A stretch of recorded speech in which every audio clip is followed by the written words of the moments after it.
Berarti semua nyeri bisa satu solusi dari kunyit gitu. Iya, daun Menarik. kemangi ini berkhasiat untuk meningkatkan sel sperma.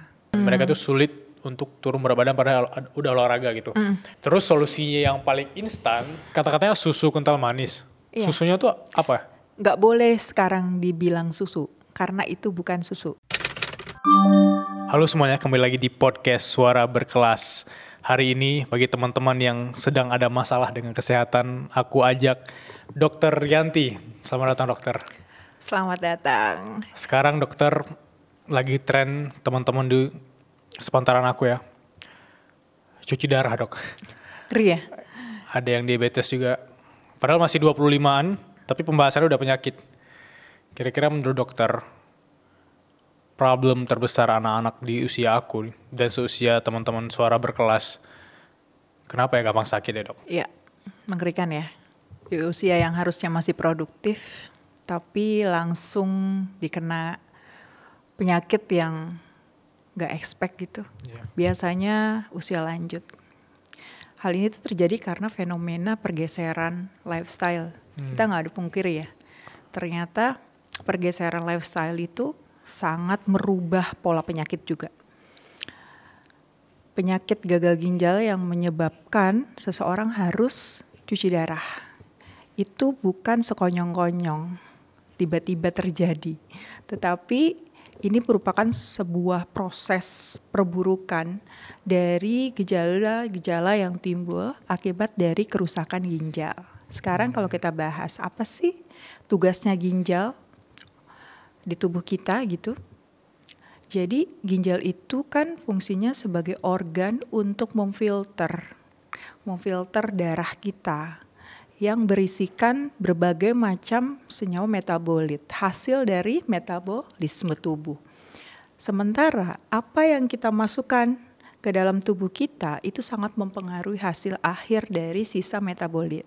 Nah, kalau tadi kita bilang ada pergeseran gaya hidup, yang mana gaya hidup itu bisa dari pola makan, pola minum, dan juga pola aktivitas, dan itu akan mengakibatkan serangkaian perubahan kondisi, di mana penyakit gagal ginjal itu disebabkan karena kerusakan ginjal. Pertama, apa saja sih yang menyebabkan kerusakan ginjal? Pola minum. Pola minum kita yang kita tidak pernah menakar ataupun memastikan asupan kita cukup atau enggak sih. Jadi kebanyakan usia muda itu tidak peduli sama asupan minuman yang masuk ke tubuh kita, cukup atau tidak. Berapa sih kebutuhan minum kita? Ayo Bilal selama ini suka menghitung 2 liter ya per hari. 2 liter tuh dari mana? Kan tubuh saya tuh mau kamu beda kan. 2 liter itu tidak semuanya sama kebutuhan minum. Kita bisa ukur loh.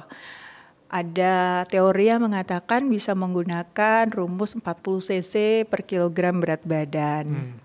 Ada yang mengatakan sesuai dengan umur kalau pada anak-anak, karena masing-masing kan setiap umur punya kebutuhan minum sendiri-sendiri ya. Tapi yang rumus bakunya itu bisa mengambil teori 40 cc atau sampai 50 cc per kilogram berat badan. Kalau berat badan Bilal berapa? Misalkan 70-an lah ya. Dikalikan 40, 2,8. Which is itu sekitar 2,8 sampai 3 liter sehari. Itu untuk mengganti air yang keluar. Nah, apa yang terjadi apabila asupan minum kita kurang, itu akan membuat sisa-sisa metabolisme yang tadi saya sampaikan akan tersimpan atau itu ada sedimen-sedimen membuat si sisa-sisa sampah-sampah itu mengendap. Oh gitu. Nah, itu yang membuat banyak sekali gangguan di antaranya. Ada penumpukan asam urat mungkin di sana, atau penumpukan kristal yang berakibat menjadi kencing batu ya. Jadi bisa menyebabkan aneka macam penyakit seperti misalkan batu ginjal. Batu ginjal sendiri lama-kelamaan akan mengganggu metabolisme tubuh di ginjal sehingga menyebabkan gagal ginjal juga ke akhirnya. Kemudian selain asupan minum yang kurang, yang kedua kebiasaan minum yang manis-manis. Ya itu rata-rata sih. Ya enggak? Ini setelah ini mungkin teman-teman ngopi gula aren gitu ya. Udah hampir kebiasaan setiap hari. Itu normal Gak ya. cuman gula aren kan, Iya. di situ yang paling enaknya itu apa coba? Kental manis. Oh iya. Dan itu Ada bukan kental manis, ada susu gula loh aren. ya. Kental manis, gula aren, itu semuanya manis-manis. Tambah creamernya yang bikin semakin kental itu si kopi. Itu makin enak gak sih? Iya benar. Iya, dan itu menjadi satu normalisasi sekarang ini. Jadi kayak orang-orang tuh sudah menormalkan susu yang manis, yang kalau nggak creamy tuh nggak enak. Iya benar. Ya kan? Padahal nggak ada yang salah dengan kopi. Iya. Kopi itu kaya dengan antioksidan dan penelitian membuktikan minum kopi 3-5 cangkir sehari itu akan mengurangi atau mereduksi penyakit kardiovaskuler. Itu kopinya, basic kopi ya. Kopinya. Yang mana kita tahu kopi pahit atau kopi tanpa gula ya. Tanpa gula, tanpa tambahan creamer, tanpa tambahan susu. Murni kopi yang kita sebut americano ya. Boleh hot, Ya, boleh ya. ice. Nah itu sebenarnya sehat. Jadi nggak ada masalah sama kopi. Yang masalah lah tambahannya. Aku sering minum kopi dok, dan per hari ini aku nggak minum kopi lagi karena setiap kali aku minum kopi yang terutama kayak kopi kental manis sama yang tadi tambah gula aren itu aku selalu pusing dan pernah keringat dingin. Itu kenapa ya dok? Itu karena lonjakan gula darah yang ekstrim ya. I see. Gitu. Jadi yang mana kita misalkan minum terus tiba-tiba minumnya langsung manis-manis gitu ya. Itu insulin kita akan dipaksa untuk menormalkan kembali gula darah. Oke. Sehingga akan seperti si pankreas itu dipaksa untuk mengeluarkan insulin-insulin kita. Sehingga terjadi lonjakan yang namanya ketika ada lonjakan gula darah, sistem tubuh kita itu membuat kita kan dalam keadaan yang seimbang. Jadi si insulin itu sebisa mungkin bisa mendistribusikan gula-gula itu biar bisa masuk ke dalam otot kita untuk dijadikan energi. Apa yang terjadi kalau kita terus seperti itu, lama-lama pankreas kita capek buat mengeluarkan insulin gitu. Itu ya yang dinamakan resistensi insulin. Sebelum akhirnya nanti lama-lama gagal ginjal. Gitu. Menarik. Jadi informasi buat teman-teman yang nonton, aku ngajak Dr. Rianti ke sini karena pendekatan Dr. Rianti kan lebih ke herbal ya. Betul. Makanya aku mau tanya nih dari pendekatan herbal. Dan ngomongin herbal kan orang terkesan kayak, apaan sih? Herbal kan omongan orang tua gitu. Herbal biasanya kayak ibu-ibu, bapak-bapak kayak kita ngomongin jamu atau apapun itu. Tapi kalau dari kacamata aku sekarang, aku juga mau belajar tentang herbal juga supaya tidak bergantung pada sesuatu yang kayak terlalu kimia gitu. Pertanyaan simple dok, tadi kan kita ngomongin tentang cuci darah, gagal ginjal. Terus ada juga teman-teman aku yang sekarang asam lambung itu paling sering tuh, asam lambung pembahasan. Apa metode simple atau cara dokter memakai pendekatan herbal terhadap penyakit-penyakit tadi yang umum terjadi di anak 20-an? Fenomena sekarang ya. Kenapa remaja-remaja udah mengeluh penyakit-penyakit jompo gitu. Benar. Kalau pendekatan herbal kira-kira apa ya yang simple gitu? Ini yang saya bikin tertarik gitu ya sama ilmu herbal. Jadi ketika saya belajar tentang khasiat dari tanaman, di sana terdapat senyawa ya. Bioaktifnya itu satu jenis tanaman bisa mengandung berbagai jenis bioaktif. Jadi nggak cuma satu manfaat aja Bilal, nggak cuma satu khasiat. Jadi ketika kita mau memperbaiki satu sistem organ kita, itu kita perbaikinya secara holistik. Jadi nggak hanya pada satu gejala aja. Itu yang bikin saya tertarik. Kenapa ingin belajar herbal gitu.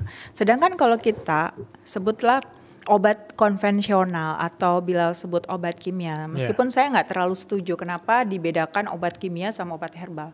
Karena obat herbal pun mengandung senyawa kimia. Buat orang-orang yang paham ya bahwa senyawa kimia itulah yang disebut sebagai zat yang nanti akan memiliki manfaat atau khasiat. Jadi kita sebutnya kalau obat yang kita beli di apotik ataupun obat yang diresepkan dokter itu namanya obat konvensional lah, obat yang biasa digunakan atau diresepkan. Dan perbedaan yang paling mendasar adalah ketika satu obat konvensional itu dia memiliki manfaat satu mekanisme aksi. Cara kerjanya itu ya satu itu yang akan dituju. Ya, satu problem, satu solusi yes, gitu. Satu masalah misalkan nyeri, berarti obatnya adalah anti nyeri. Oke. Oke, nah sedangkan kalau obat herbal karena tadi saya bilang di situ adalah senyawa, jadi satu masalah bisa jadi itu ada senyawa, namanya senyawa kan lebih dari satu zat ya, bisa juga untuk masalah yang lain. Contoh lambung ya, itu obatnya yang sering dari dulu digunakan oleh nenek moyang kita adalah kunyit. Kunyit, oke. Nah, kunyit digunakan untuk obat lambung. Coba deh Bilal mungkin bisa tanya ke orang tua gitu. Benar nggak sih kunyit biasa digunakan oleh orang tua zaman dulu untuk nyeri lambung? Pasti mereka bilang iya. Di satu sisi si kunyit juga digunakan secara turun-temurun untuk nyeri saat datang bulan pada wanita atau nyeri menstruasi. Biasa dikenal dengan kunyit asam ya. Iya. Nah, kunyit asam itu digunakan untuk nyeri saat datang bulan. Lah kenapa tadi kunyit digunakan untuk nyeri lambung, sekarang digunakan untuk nyeri datang bulan gitu. Jadi ternyata menurut penelitian si kunyit ini mengandung senyawa yang namanya kurkumin atau ada juga kurkuminoid gitu ya, yang merupakan senyawa terbesar yang terdapat pada si kunyit ini dan ternyata memiliki khasiat sebagai analgetik alami atau anti nyeri.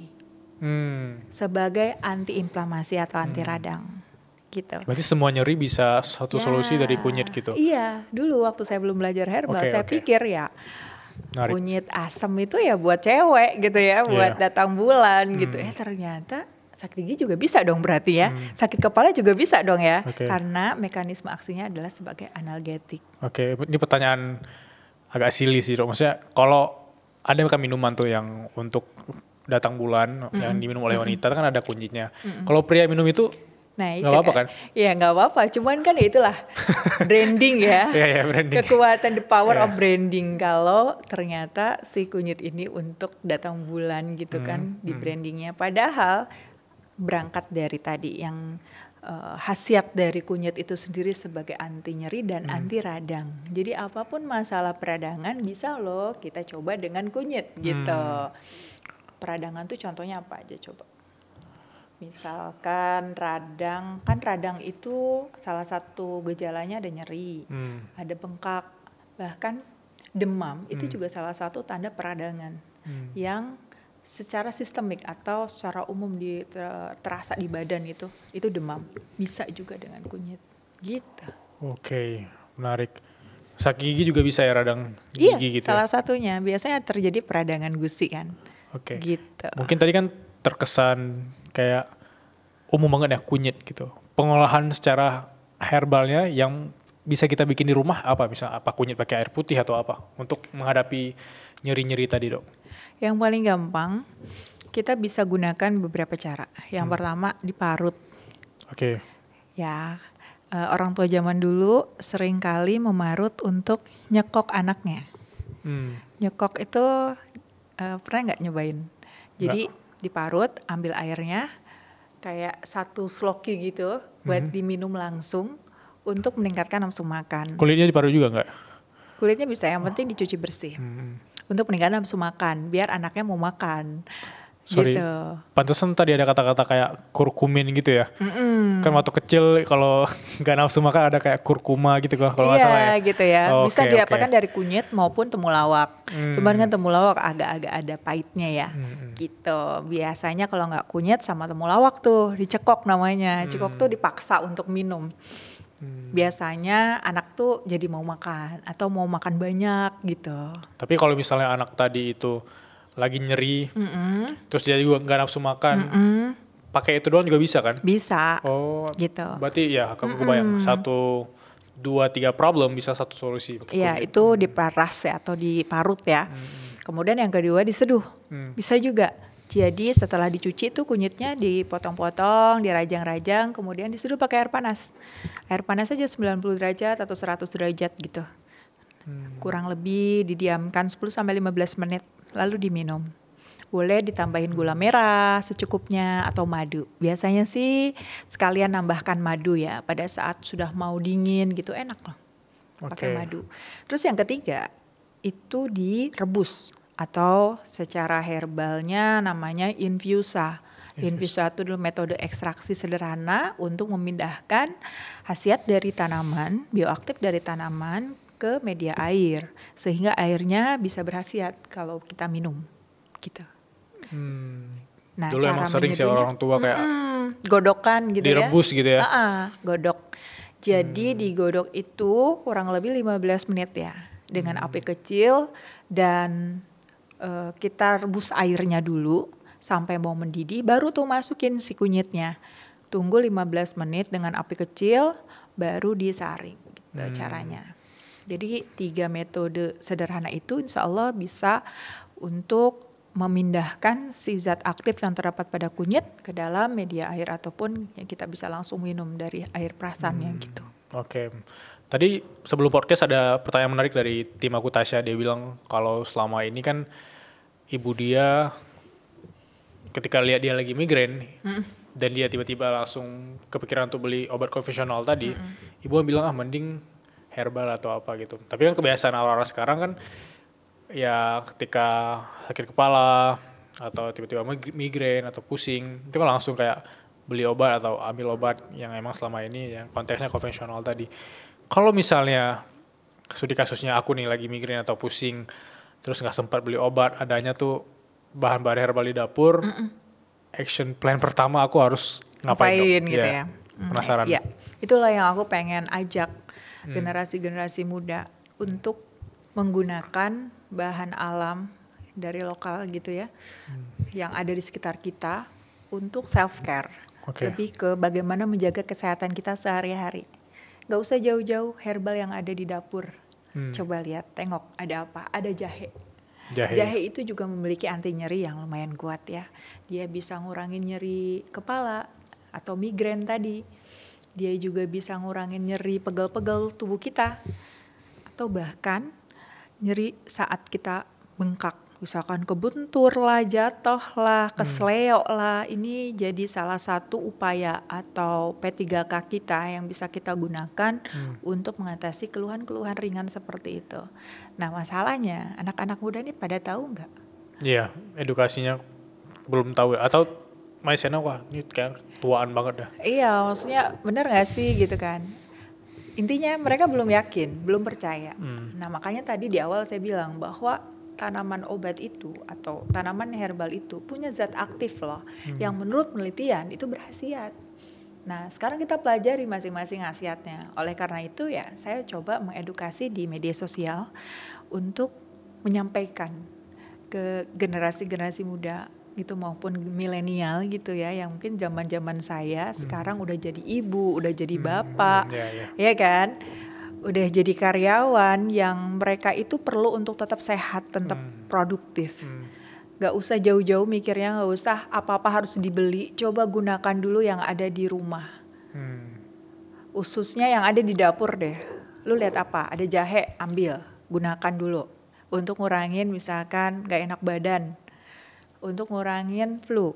Tahu gak? Kalau misalkan ketika kita flu, bingung kan? Pengen cepet sembuh gitu. Ini penyakit ringan, tapi kalau kita kerja nggak bisa juga gitu. Benar. Kan. Tidur enak. Pengennya istirahat, tidur yang enak gitu. Oleh karena itu gimana caranya biar kita nggak lama-lama nih ngerasain flu-nya. Ternyata penelitian menyebutkan bahwa bawang putih bisa mempercepat durasi ketika kita kena flu. Keren nggak? Contohnya gimana? Contoh. Si bawang putih bisa kita gunakan ekstraknya. Ada berbagai macam sediaan herbal yang sekarang itu di pasaran bisa kita pilih. Mau ekstrak kapsulnya ada, garlic. Garlic itu bawang putih ya. Atau kita bisa bikin di rumah. Contoh pas kita flu, pilek kan pengennya yang anget-anget ya. Kita biasanya dibuatkan sup. Nah supnya itu coba perbanyak aja bawang putihnya. Ya, caranya karena bawang putih ini sangat tidak stabil di suhu panas, sehingga caranya ketika kita mau masak sup, supnya dibikin masak dulu, baru bawang putihnya dikasih di akhir. Jadi nggak terlalu lama terpapar sama panas. Iya. Ya, dan ketika mau merajangnya dibiarkan dulu 10 menit baru kita masukkan ke sop kita. Jadi biarkan si enzimnya itu dia melindungi senyawa-senyawa aktif yang berkhasiat gitu di bawang putih itu. Jadi bawang putihnya dibiarkan dulu setelah dirajang selama 10 menit baru dimasukkan ke sop kita dan tidak lama-lama. Dan tidak digoreng juga karena goreng itu penggorengan bawang putih itu membuat si zat aktifnya jadinya mati sayang gitu. Ini salah satu upaya kita untuk biar cepat dari pilek atau flu. Oke, tapi kalau ada yang bilang makan bawang putih atau bawang merah tuh bikin bau, benar dong? Iya sih itu memang ininya nggak enaknya adalah bawang putih bikin bau mulut gitu ya.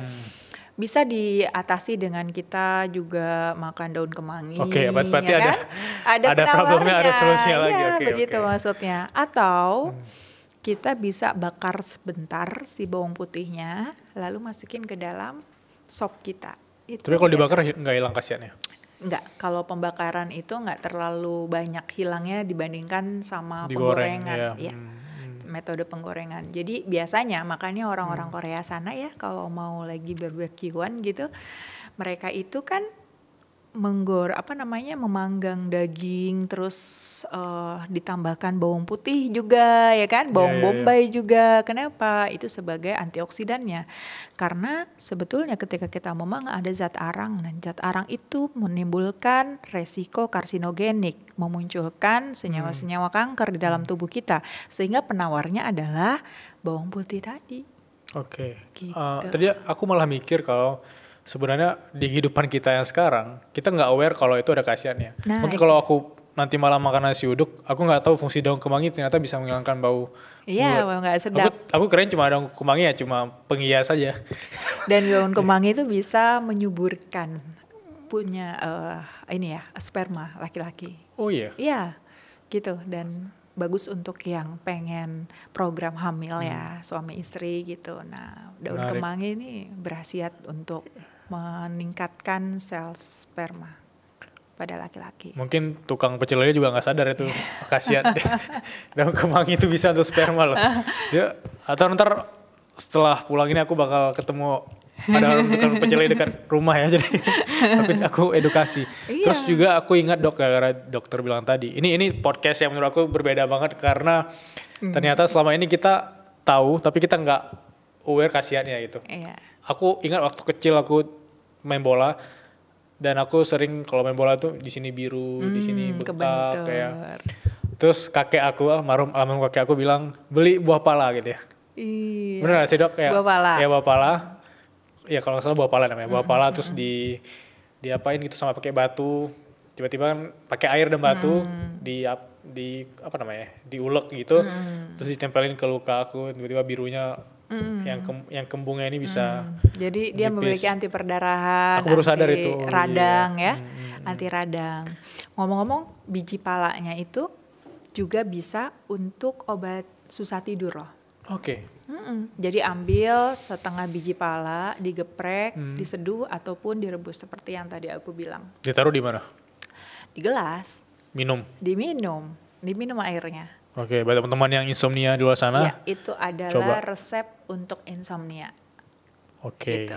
Di luaran sana ada pabrik-pabrik yang sudah mengolah si biji pala ini untuk ramuan insomnia dari herbal gitu.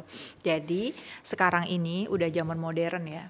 Ketika orang sudah paham khasiat herbal dan keutamaannya tadi, jadi satu tanaman herbal itu bisa untuk berbagai macam penyakit. Ini bukan ngadi-ngadi, tapi emang itu karena senyawa aktifnya bisa berefek menjadi beberapa mekanisme aksi gitu. Sehingga kita bisa gunakan selain untuk resep A, bisa untuk resep B juga. Itu keunggulannya herbal. Terus minim side effect ya.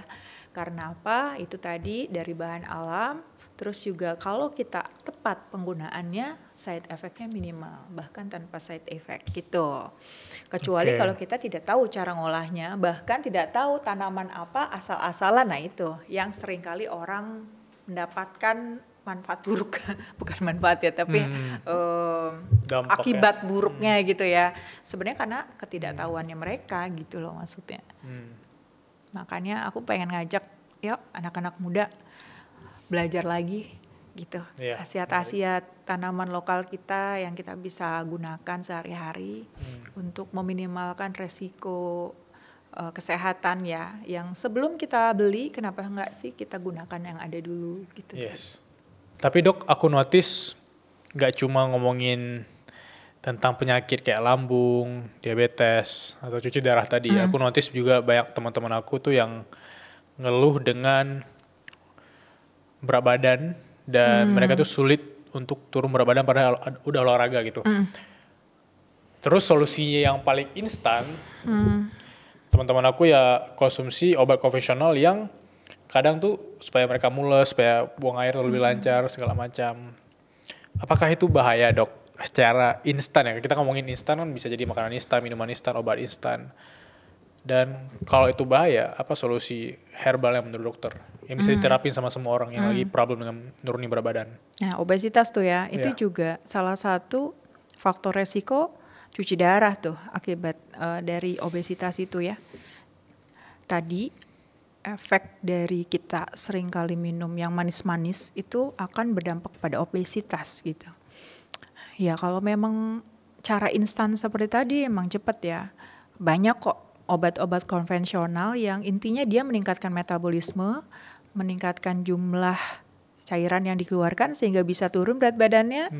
Kemudian juga dia bisa menekan nafsu makan.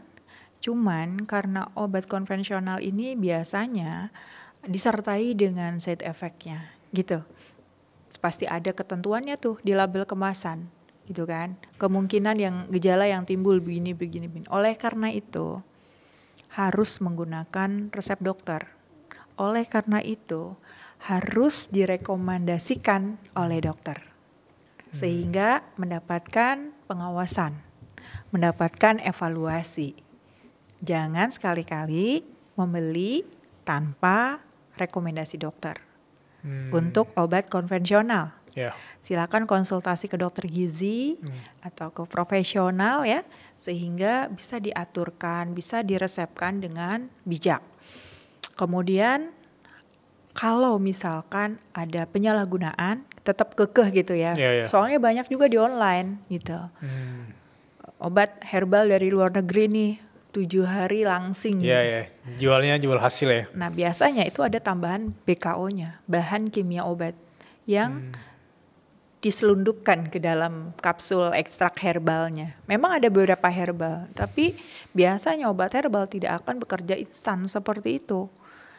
Nah makanya dikasihlah senyawa-senyawa obat yang seharusnya itu mendapatkan resep dari dokter tapi terselubung gitu. Oleh karena itu BPOM ini seringkali melakukan razia. Ini baru saya baca nih, ada 10 obat herbal yang dirazia oleh BPOM karena mengandung BKO. Oke, apa aja dok?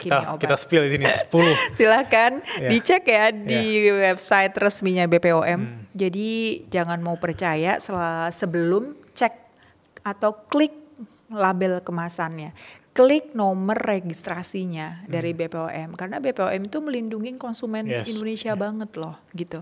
Jadi kalau misalkan kamu belanja online terus dapat itu dari impor ya, itu harus hati-hati, coba cek tanda registrasinya apakah sudah sesuai dengan yang ada di kemasan sama yang di website resminya BPOM itu. Terus solusi kalau emang dia mau minum obat herbal atau herbal yang bikin sendiri deh dok untuk nurunin berat badan ada nggak? Jahe. Jadi menurut penelitian jahe itu bisa mengurangi lingkar perut kita. Menarik.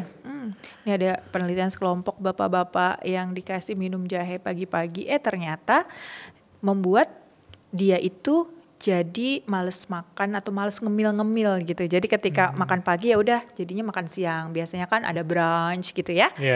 Jam 10 biasanya orang-orang kantor udah pada ngelirak-ngelirik itu pengen ngopi, pengen snacking ya.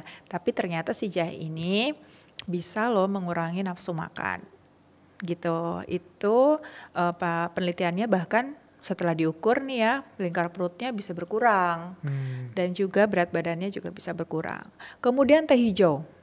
Teh hijau gampang didapetin ya. Iya. Dan juga bisa kita bikin sendiri dengan cara menyeduh si teh hijau. Betul-betul teh hijau ya. Teh hijau ini ternyata bisa mengurangi penyerapan lemak dan juga penyerapan gula di usus kita gitu. Jadi berguna banget buat kamu yang pengen turun berat badan. Sangat simpel sih, tinggal seduh, kemudian kita minum ketika mau makan atau setelah makan. Cuman catatannya buat kamu yang punya anemia, hati-hati jangan terlalu sering mengkonsumsi teh hijau ini terutama pada saat jam makan. Karena si teh hijau ini memiliki kandungan tanin dan tanin ini lumayan bisa mengurangi penyerapan zat besi.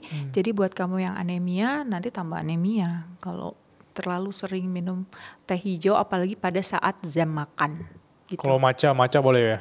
Matcha itu kadang-kadang ya, matchanya kan ditambahin susu, Ya, itu problemnya. ditambahin Itu gula. problemnya, ya. Jadi bukan teh hijau yang saya maksud untuk mengurangi berat badan lagi itu mah Iya, udah iya. beda lagi kasusnya untuk meningkatkan berat badan dan kalori. Oke, Gitu. berarti tadi Jadi, jahe bisa ya. jahe, teh itu hijau. kalau misalnya kan ada tuh wedang jahe atau bandrek gitu ya. Itu bisa ya. Bisa digunakan dan yang paling penting kurangi asupan gula. Iya, jangan tiba-tiba bandrek susu ya. Susunya kental manisnya 3 sendok gitu. Iya, kental manis kan gula banget kan, nggak ada susunya bahkan. Itu menarik ya dok, karena kan kata-katanya susu kental manis. Iya. Susunya tuh apa? Nggak boleh sekarang dibilang susu, karena itu bukan susu. Sedikit pun nggak ada susu di situ. Nggak ada Bisa kandungan jadi, susu. mungkin hanya semacam creamer gitu ya. Oh, I see. Jadi memang sekarang tidak ada label susunya lagi, sudah kental manis aja. Itu udah diakui sama semua orang atau Iya, bahkan informasi baru? BPOM kan sekarang Oke. sudah klarifikasi bahwa itu tidak boleh dibilang susu gitu. Aku masih sebutin susu sih, kayak misalnya SKM. Berarti KM aja sekarang, nggak usah pakai S ya? Iya, kalau dulu memang itulah ya. Oke, kental manis. Terus jadi kalau misalkan teman-teman pengen coba turun berat badan dengan cara yang alami, boleh membiasakan diri minum jahe tiap hari dari mulai yang sedikit dulu aja sampai betul-betul friendly di lidah ya. Boleh ditambahkan gula yang low kalori ya, atau pemanis alami juga bisa. Banyak sekali pilihannya, ada dari herbal juga. Nanti dibiasakan setiap hari, nanti rasakan perubahannya gitu. Jadi Manisnya bisa madu ya dok ya? bisa madu, bisa juga dari gula apa namanya, pemanis alami dari herbal ada. Kemudian kalau bisa betul-betul cutting kalori ya, maksudnya cutting gula juga dengan mengukur kebutuhan gula harian kita maksimal 40 gram sehari. Itu sama seperti 4 sendok makan sehari. Oke, menarik. Dan pertanyaan dari aku tadi itu relate sama teman-teman aku yang lainnya yang sebenarnya pingin turun berat badan, tapi aku notice secara kebiasaan mereka dikit-dikit tuh makan juga makanan instan. Misalnya kayak kita lagi di kantor tuh, terus ada kayak lagi lembur, malam ada teman-teman yang makan warteg, ada teman-teman yang makan mie instan, ada yang makan juga kayak cemilan roti atau kue-kue segala macam. Tapi aku yang penasarannya sisi mie instannya dok. Kan kayak tadi kan kita udah ngomongin obat instan nih, terus mie instan nih. Ada nggak sih kata-kata yang memakai kata instan tapi itu sehat? Atau emang instan itu sebenarnya tidak sehat? Kecuali ada yang emang mie instan terus kayak pakai ayam, ada proteinnya. Tapi ini emang yang instan itu ada nggak sih dok yang bagus untuk kita gitu? Yang nggak sehatnya tuh tahu kenapa? Ada tambahan 4P-nya. Apa tuh? Pengawet, perasa, terus kemudian pemanis, ya, pewarna, buatan. Jadi itu ya kenapa dibikin instan, karena kalau yang instan itu kan siap saji, biasanya ada tambahan 4P itu. Kalau nggak ada 4P itu nggak ada masalah harusnya. Karena kalau nggak ada 4P jadinya ya kurang enak kali ya dok ya? Pastinya. Kenapa dia bisa tahan lama? Karena ada pengawet. Oke. Kenapa dia rasa enak? Karena ada penyedap.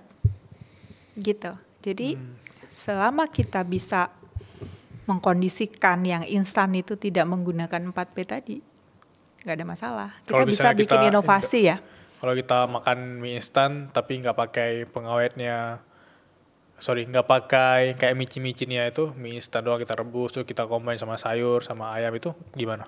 Minyak aja, itu berarti kandungannya karbohidrat doang ya. Jadi Oke. kalau untuk kita biasakan itu kurang baik. Kenapa? Karena tidak seimbang. Sedangkan yang kita butuhkan adalah serat, protein, terus juga ada vitamin lah. Ini cuman karbohidrat aja. Berarti nggak apa-apa ya dok, kalau aku makan mie instannya, mie rebus, terus aku combine sama sayur, sama ayam, sama ikan tuh nggak apa-apa ya, karena mie cuma karbo Iya. doang. Sesekali buat kita punya rekreasi rasa Iya, ya. iya, iya. Kita juga kadang kangenin ya Iya, makanan-makanan kayak gitu. Nggak ada masalah sih sebetulnya. Tapi jangan jadikan itu habit. Ya, Jangan jadikan itu sebuah pola. Normalisasi jadi bahaya gitu ya. Ya itu. Jadi kalau bisa tetap kita normalkan, kita makan itu ya ada seratnya, ada proteinnya, ada karbohidrat yang seimbang gitu. Kalau makanannya itu yang masih relate sama herbal, makanan yang enak apa dok? Misalnya nih, setelah ini kita balik terus capek di rumah ada sayur-sayuran atau apa. Tapi aku mau belajar herbal, jadi aku terapkan makanan yang ada herbalnya. Tapi yang enak ya dok, yang Dibikin mas- enak. Oke, apa Jadi misalnya? harus tahu cara ngolahnya. Contoh, bayam merah. Bayam merah itu kita tahu sayuran ya. Ya. Tapi ternyata menurut penelitian, bahkan ini sudah uji klinis, bawang merah itu bisa atasi anemia. Wow. Jadi buat teman-teman suara berkelas yang punya gejala lemah, letih, lesu, jangan-jangan kamu anemia. Cek HB-nya berapa, terutama buat wanita nih. Oke. Biasanya wanita riskan terjadi anemia karena dia bleeding ya tiap bulan gitu. Terus juga pada remaja, apalagi buat teman-teman yang nggak doyan sayur, nggak Yeah. doyan daging ya, sehingga resiko terkena anemia lebih besar. Coba cek HB-nya berapa, jangan-jangan itu yang bikin kamu jadi lola, mikirnya jadi lama Iya, gitu iya, ya, iya. jadi males mikir, jadi males gerak, gara-gara kurang hemoglobin di dalam darah. Padahal manfaatnya hemoglobin itu banyak, bisa mengalirkan oksigen, dia bisa mengikat oksigen sehingga masuk ke dalam otak kan, sehingga mengalir ke otak lebih lancar gitu. Apabila kita kurang HB-nya sehingga ya akan terjadi gejala-gejala lemah, letih, lesu gitu. Nah, si bayam merah, si bayam merah itu ternyata dia bisa meningkatkan HB zat besi kita gitu. Kalau bayam hijau dok? Kenapa? Bayam hijau. Penelitiannya kebetulan bawang merah. Oh, oke. Gitu sama temulawak. Terus sama tapak liman, namanya ada tapak liman itu dari rumput-rumputan. Bisa dimakan ya? Iya, dan rumput-rumput itu banyak jadi obat loh. Jadi saya kadang sering mengedukasi gitu ya. Yuk gunakan rumput-rumputan ini bisa jadi obat loh. Contoh, ada yang namanya meniran. Meniran itu sering kita injak-injak di depan rumah kita. Ada bentuknya menir-menir. Menurut penelitian, dia itu ternyata bisa meningkatkan daya tahan tubuh kita. Bahkan sekarang sudah ada yang memproduksi dalam bentuk ekstrak, sehingga kita bisa Meniran. tinggal beli di apotek ya, bisa kita minum. Termasuk kunyit. Kunyit juga udah ada ekstraknya, kita tinggal beli untuk kita minum. Buat teman-teman yang ada di perkotaan ya, biasanya males merebus, males menyeduh. Nah, ada juga dalam kapsul. Jadi sekarang ini herbal sudah dibawa ke ranah yang modern gitu loh. Iya, iya. Makanya seperti obat-obat konvensional pada umumnya, kita diberikan pilihan. Mau minum yang sirup kah? Mau minum yang kapsul kah? Itu ada. Begitu juga herbal. Mau membuat sendiri boleh, mau membeli dalam bentuk kapsul atau sirup juga ada gitu. Kalau aku kan sering makan di warteg ya dok. Terus aku penasaran nih kalau di warteg itu, kalau POV dokter yang menurut dokter tuh aman kita konsumsi, kategori apa? Pernah makan di warteg nggak dok? Iya dong, Misalnya, enak loh. Iya, yang boleh nih kita makan. Kan ada yang bilang kalau ngomong makan yang kayak usus, yang kayak yang bagian dalam itu kan kayak kurang sehat ya. Tapi kalau yang sehat itu apa? Sayur, Ya? di situ tuh biasanya ada sayur asem ya. Ya. Terus juga ada tempe. Tempe itu kayak protein, Ya. ada tahu juga. Kalau bisa cari yang nggak digoreng. Kalau bisa ya, misalkan di sop ataupun direbus atau yang minimal sekali minyaknya gitu. Karena minyak juga merupakan salah satu yang membuat kalori kita jadi over gitu. Kemudian itu juga nanti akan jadi lemak di tubuh kita gitu ya. Terus yang kedua, banyak sayur yang kayak misalkan lodeh ataupun tumis ya. Tumis banyak banget sayur-sayurannya. Memang di warteg itu pilihannya banyak. Iya, pilihan sayur lumayan banyak, tapi banyak orang nggak makan sayur kali ya. Banyaknya ikan, Iya. apa namanya, ayam ya kan yang pertama disambar. Jadi stigma warteg di mata orang tuh nggak sehat gitu. Padahal pilihan yang sehat ada kan di sana. Ada, jadi tergantung kitanya ya kan. Yang jelas ya kalorinya juga perlu dihitung juga ya, jangan berlebihan gitu. Terus minumnya, karena minumnya. apapun minumnya selalu teh manis. Iya. Nggak ada masalah dengan teh. Teh tadi seperti teh hijau itu antioksidannya tinggi, dia mengandung katekin. Katekin itu antioksidan yang bagus banget gitu ya, untuk anti aging, bahkan untuk mengurangi absorpsi lemak dalam makanan kita. Hanya saja kalau ditambahkan gula, ya gula itu kenapa tidak baik? Karena dia itu akan mengakibatkan peradangan di dalam tubuh. Gitu. Misalnya kita udah makan nasi nih kan gula dok, terus minum teh manis lagi kan double gulanya gitu. Itulah Bentuk peradangan itu misalnya seperti apa? Yang mungkin orang nggak aware, ternyata ini peradangan selama ini gitu. Peradangan itu secara umumnya kita akan lihat jadi obesitas. Oke. Jadi penumpukan visceral fat atau lingkar perut kita yang terus menerus melebar. Coba cek deh lingkar perut kamu. Kalau laki-laki tidak boleh lebih dari 90 dan kalau perempuan tidak lebih dari 80. Oke, dicatat ya. Kalau laki-laki tidak lebih dari 90, coba cek 90. Yang cewek 80. Nah, itu salah satu tanda peradangan dalam tubuh. Selain itu, kolesterol tinggi. Kalau misalkan cek nih, general check up gitu ya. Kenapa kolesterol saya tinggi? Padahal saya nggak banyak makanan yang berlemak misalkan. Itu juga salah satu tanda peradangan dalam tubuh kita loh. Gitu. Tadi aku kirain peradangan itu kayak tiba-tiba kita nyeri kayak gitu. Itu salah satu tanda. Jadi peradangan itu bisa lokal, bisa general, bisa umum. Kalau lokal, kalau misalkan kita kebentur, ya kan? Itu juga ada tanda peradangan gitu. Bisa eksternal, bisa internal dari faktor luar maupun di dalam tubuh kita. Salah satu contohnya misalkan kalau kita terkena benjolan gitu, itu tanda peradangan tubuh yang kita nggak sadari. Gitu. Terus diabetes juga salah satu manifestasi dari peradangan. Jadi awalnya peradangan kecil-kecil dulu tuh, tiba-tiba boom, jadi penyakit diabetes, jadi penyakit jantung, jadi penggumpalan plak lemak di dalam pembuluh darah sehingga menimbul pengerasan pembuluh darah, akhirnya jadi penyakit jantung. Jadi nggak ada yang sekonyong-konyong, semuanya by proses. Wah, ini dari awal sampai sekarang kita dapat insight menarik ya dok ya, karena banyak hal yang sebenarnya kita udah terapkan dulu ya, tapi kita nggak aware kalau itu punya manfaat besar. Kayak tadi ada bayam merah, ada jahe, ada kunyit ya. Satu lagi kelor. Sekarang lagi daun mulai kelor. disosialisasikan kelor ya. Kenapa tuh daun kelor? Daun kelor itu selain dia memiliki fitonutrien, artinya punya bioaktif di dalam tanaman itu, dia juga punya nutrisi vitamin yang tinggi gitu. Makanya sekarang pemerintah menggalakkan daun kelor untuk mengatasi stunting. Kemudian daun kelor untuk mengatasi peradangan gitu. Salah satunya bisa juga untuk penyakit jantung dan juga untuk diabetes. Sebagai anti diabetes juga gitu untuk si daun kelor ini. Iya.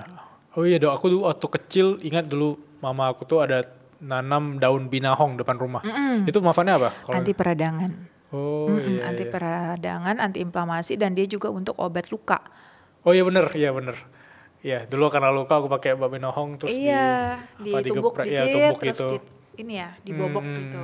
Oh iya, aku baru sadar ternyata terutama kita mungkin dari daerah ya itu nggak terlepas jauh dari herbal ya kehidupan kita dulu. Nah, kebiasaan seperti itu, informasi seperti itu kalau bisa jangan berhenti di orang tua kita dong. Iya. Ayo kita lanjutkan gitu, ayo kita teruskan. Nanti kalau udah berhenti di orang tua kita, terpotong tuh informasinya, udah deh generasi setelah kita nggak akan tahu lagi. Iya, ntar ketemu daun binahong depan jalan lah, kita babas aja gitu nggak tahu manfaatnya kali ya. Makanya saya tuh senang kalau ada undangan dari SMP atau SD bahkan ya untuk menyampaikan manfaat tanaman obat yang ada di kebun sekolah mereka untuk mereka gunakan. Seneng banget saya. Jadi bagi teman-teman yang udah tahu informasi ini dari nonton Suara Berkelas, jangan stop di kalian bisa share ya, bisa informasiin ke teman-teman di luar sana. Karena ini menurut aku tuh insightful banget. Aku bakal share ini juga ke teman-teman terdekat aku nanti ngomongin tentang herbal. Pokoknya jangan berhenti di kamu. Siap. Kata-kata bijak jangan berhenti di kamu. Jangan berhenti di kamu. Lindri nanya, Dok, gimana ya cara bikin paru-paru agar lebih sehat karena sudah pernah ngerokok? Yang pertama berhenti merokoknya ya. Iya, boleh. Oke. Yang kedua, untuk menyehatkan paru-paru nih atau mungkin punya masalah di saluran pernafasan, bisa menggunakan herbal-herbal yang dia bisa melegakan saluran pernapasan. Contoh daun mint. Ya. Daun mint itu dia kalau kita minum itu efeknya akan jadi lega ya. Atau peppermint gitu ya. Ada juga yang sediaan yang dihirup berupa oil atau essential oil yang di dalamnya mengandung minyak asiri dari peppermint. Ketika kita hirup itu akan melebarkan saluran pernapasan kita gitu. Dan itu akan membuat aliran oksigen lebih lancar gitu. Kemudian yang kedua ada yang namanya bunga kenop. Bunga kenop itu juga bagus untuk pernafasan. Nah, biasanya orang-orang yang sudah pernah merokok dia punya penyakit yang namanya PPOK atau obstruksi pada parunya, hambatan pada parunya akibat peradangan yang terjadi pada saluran nafas. Nah, itu gunakan herbal-herbal yang mengandung anti peradangan untuk saluran pernafasan gitu. Di antaranya seperti tadi ada daun kenop, kemudian peppermint ya, atau bisa juga herbal-herbal yang melegakan tenggorokan seperti jahe, serai yang paling mudah kita dapatkan gitu. Oke. Tadi sebelum podcast kan dokter ada kasih kita yang kayak mint gitu ya? Ya. Itu apa dok kalau boleh tahu? Itu adalah ekstrak dari peppermint yang diambil adalah minyak asirinya. Essential oil dari si peppermint itu. Yang khasiatnya dia juga punya anti peradangan. Kemudian juga bisa melegakan saluran pernafasan sehingga bisa mengalirkan oksigen lebih lancar gitu. Nah, Terus bisa ningkatin fokus kan? Iya, bisa Tadi meningkatkan masih ada nih fokus. guys, masih bau tadi. Jadi kita hirup aja, terus kemudian kita rasakan sensasi plong gitu. Iya. Salah satu penggunaan herbal juga. Oke, menarik. Jadi itu dia bagi teman-teman yang masih merokok, solusi dokter berhenti merokok. Dan bagi teman-teman yang udah berhenti merokok, itu juga boleh juga kayak mint yang bisa melegakan pernafasan. Dan satu lagi ada juga sawi langit. Nanti teman-teman cari ya, sawi langit itu rumput liar. Sawi langit. Ternyata bisa membantu orang untuk berhenti merokok. Betul. Jadi bagi orang-orang yang susah berhenti merokok, ya bisa dibantu dengan itu ngapain kita di sawi langit itu? Kita ngisap rokok juga atau gimana? Enggak, jadi ya rutin aja merebus. Seperti Oke. yang tadi saya bilang ya, ambil 1 genggam lah gitu. Cuman ini kan belum diujikan secara klinis ke pasien ya. Jadi kita bisa coba aja berdasarkan dari data-data yang ada gitu bahwa sawi langit itu bisa membantu untuk mengurangi merokok. Itu gitu. apa yang reaksi yang mereka dapat? Nah itu dia, karena belum diteliti saya belum tahu efeknya. Jangan-jangan seperti gini ya, apa. jangan-jangan pas udah minum sawi langit, mereka lihat rokok kayak apa gitu, kayak api atau Enggak sih. jadi ilfil ya. Itu kalau hipnoterapi bisa tuh kayak gitu tuh. Bisa juga Kayak dilakukan dihipnotis gitu ya. hipnoterapi ya. Oke. Berikutnya ada pertanyaan kedua dari DHNRSTYY. Dia tanya, Dok, kenapa ya kalau aku minum obat herbal itu reaksinya lama banget? Ya, karena herbal itu dia mekanisme aksinya itu kan multi aksi ya. Jadi ke sini. Sebetulnya dia itu memperbaiki dari tingkat sel, kemudian ke jaringan, ke organ, kemudian ke sistem organ. Berbeda dengan obat konvensional yang memang sudah diatur untuk tepat langsung ke sasaran. Jadi misalkan untuk anti nyeri gitu ya, dia langsung menyasar ke si penyebab nyerinya gitu. Jadi akan langsung terasa ke targetnya. Sedangkan kalau herbal itu dia memperbaiki dulu gitu kan. Bahkan bisa jadi yang diperbaikinya itu nggak satu sel itu, tapi sel-sel yang lain dan juga organ yang lain. Misalkan kita tahu tadi kita bahas kunyit. Nah, kunyit itu yang kita maksudkan adalah lambung, untuk memperbaiki peradangan lambung, karena fungsinya kunyit itu sebagai antibakteri yang menjadi penyebab sakit lambung itu karena biasanya ada bakterinya sebetulnya. Kemudian anti radang yang menjadi penyebab lambung juga adalah kenaikan asam lambung yang mengiritasi dari lambungnya itu. Kemudian dia bisa mengurangi asam lambungnya. Tetapi ternyata ketika kita minum kunyit, yang diperbaiki nggak cuma organ lambung, tetapi organ hati juga. Karena dia bisa memperbaiki fungsi hati kita. Yang mana itu akan berdampak positif pada metabolisme tubuh kita, gitu. Jadi niatnya memperbaiki lambung, hatinya juga jadi sehat. Gitu. Jangan salah tangkap, untuk orang mikirain lagi sakit hati malah. Nah gitu itu sakit hati itu ternyata obatnya adalah kunyit juga. Oh iya. Iya. Oke, menarik nih, kita jadi reels viral nih. Itu Kenapa sakit hati? Karena putus cinta mungkin ya. Itu obatnya herbal atau kunyit, kenapa? Iya, karena kita asumsinya hati itu kayak sakit hati itu broken heart gitu ya. Ya, sebenarnya ada loh penyakit hati itu ada, gangguan fungsi hati, atau orang sering menyebutnya liver. Sakit liver. Biasanya ditandai dengan mata kuning, kulit kuning gitu ya. Nah, itu disebabkan karena enzim hatinya meningkat. Lalu apa yang digunakan untuk mengatasi itu? Ada herbal, kunyit, temulawak, dan daun jombang namanya. Dia bisa menurunkan enzim hati ketika ada gangguan fungsi hati, sehingga bisa normal kembali. SGOT, SGPT-nya gitu. Jadi jangan main-main dengan sebutan sakit hati ya. Tapi dok, ini kan pertanyaan baru dari aku ya. Jadi kan kita tadi ada solusinya kayak daun A, daun B, daun C. Kalau mereka dengar mungkin mereka langsung take action nih, ngerebus atau apa. Apakah semuanya harus direbus atau apa? Pendekatannya itu berbeda-beda gitu kalau menurut dokter? Secara umum ada 3 cara tadi, bisa diperas untuk rimpang-rimpangan, bisa diseduh dan bisa direbus secara umum ya. Jadi teman-teman bisa menggunakan metode itu. Yang paling penting adalah tahu bagian tanaman mana yang harus digunakan. Apakah daun, batang, atau rimpang. Gitu. Jadi pelajari lagi. Contoh, kunyit yang diambil apanya? Rimpangnya, ya kan? Daun untuk obat luka tadi apa? Binahong. Untuk binahong apa yang dipakai? Daunnya. Daun salam untuk asam urat. Yang dipakai adalah daunnya.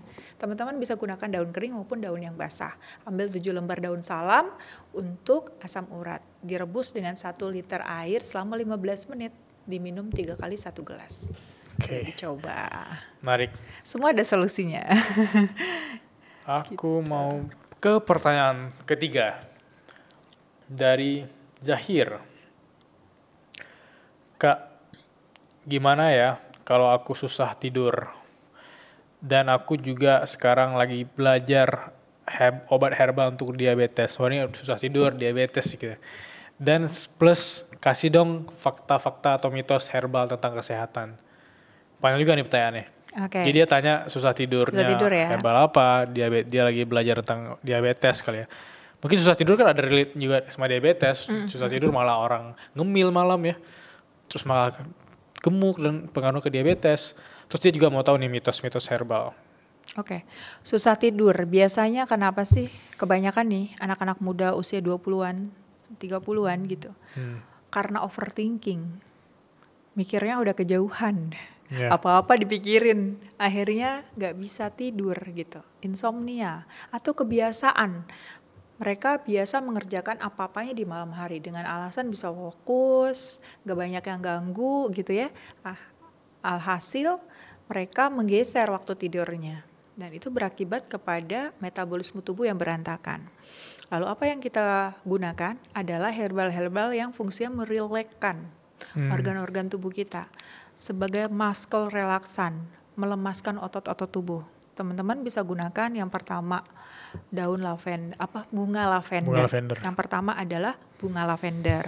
Lavender itu ternyata sifatnya adalah merelaksasikan, entah itu otot-otot kita ya, pikiran kita juga. Bahkan selain itu dia juga bisa mengurangi anxiety. Teman-teman bisa gunakan daun lavender, kemudian diseduh dengan air panas, lalu digunakan untuk teh atau kita seduh dengan minum air panas untuk diminum gitu ya, seperti kita menyeduh teh. Kemudian bisa juga menggunakan essential oil dan lavender. Tinggal dihirup, nanti rasakan sekitar 10 sampai 30 menit akan merasa mulai ngantuk tuh. Ikutin aja. Jadi lemesin aja gitu ya, tinggal tidur nantinya. Terus kemudian yang ketiga, kita bisa gunakan daun serai. Ya, daun serai. Daun serai ini biasa kita gunakan sekarang untuk minuman ya. Ya. Di kafe-kafe itu sekarang udah menggunakan daun serai, baik itu untuk topping maupun garnish gitu. Sebetulnya daun serai itu memiliki manfaat sebagai muscle relaksan gitu. Jadi kita cukup seduh atau rebus, diminum airnya. Boleh ditambahkan jahe, boleh ditambahkan kapulaga, sifatnya untuk merelaksasi gitu ya, menyegarkan badan sehingga kita bisa beristirahat dengan nyaman gitu. Jadi tadi apa tuh? Ada terus dia juga lavender, daun serai banyak ya. Kemudian yang keempat ya, biji pala. Biji pala ya. Yang tadi biji pala, bilang ya. setengah biji pala diseduh, kemudian diminum airnya. Oh, bisa minum juga ya? Iya, diminum airnya, jangan langsung ditelan. Tadi aku kirain cuma bisa kayak di banyak gitu. Dibenyak-benyak terus diseduh, terus diminum airnya. Gitu. Terlepas dari emang orang kan bilang wah herbal ini kayak pahit atau nggak enak atau apa. Kayak orang minum jamu kan ada yang enaknya, ada yang kayak rasanya aneh gitu. Tapi kan tujuannya untuk kesehatan ya. Iya, gitu. Jadi ada beberapa tanaman yang dia memang memiliki rasa pahit ya. Contoh tanaman yang digunakan untuk obat diabetes namanya sambiloto. Dia juga bisa digunakan untuk obat hipertensi. Sambiloto ini emang terkenal pahit banget. Makanya dijuluki the king of bitter. Oh iya, baru tahu sambiloto. Sambiloto. Bentuknya kayak daun rumput sebenarnya gitu. Dia kita gunakan herbanya seluruh tanaman kecuali akar dan masuk ke dalam ramuan untuk anti diabetes. Karena memang dia bisa menurunkan kadar gula darah. Apabila gula darah kita terlalu tinggi gitu.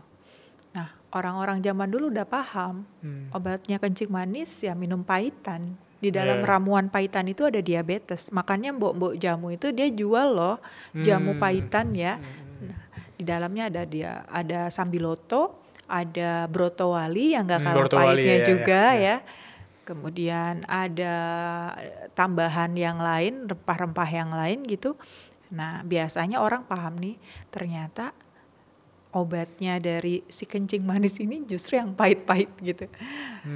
Dan memang terbukti sambiloto itu bisa mengurangi itu tadi gula darah yang meningkat gitu. Oke, tapi kalau dari sisi self improvementnya ingin kehidupan yang manis ya harus menikmati momen pahit kan. Ya itu kayak masuk akal. Tapi jangan khawatir, sekarang ini udah banyak kok yang dalam bentuk sediaan praktis ya, dalam bentuk kapsul sehingga diminum nggak rasa pahit gitu. Ya. Intinya gitu. Semakin canggih semakin jadi ringan jangan takut dengan konsumsi herbal gitu. Oke. Bagus pertanyaan dari teman-teman Suara Kelas, thank you banget. Dan pertanyaan terakhir dari aku, best advice lah untuk anak 20-an di luar sana, versi Dr. Yuli. Trianti. Dr. Rianti. Sorry. Best advice untuk anak 20-an di luar sana, versi Dr. Rianti. Buat teman-teman generasi muda, yuk pelajari lagi khasiat tanaman herbal di sekitar kita. Gak usah jauh-jauh. Dari herbal-herbal yang ada di dapur kalian, yang ada di halaman rumah.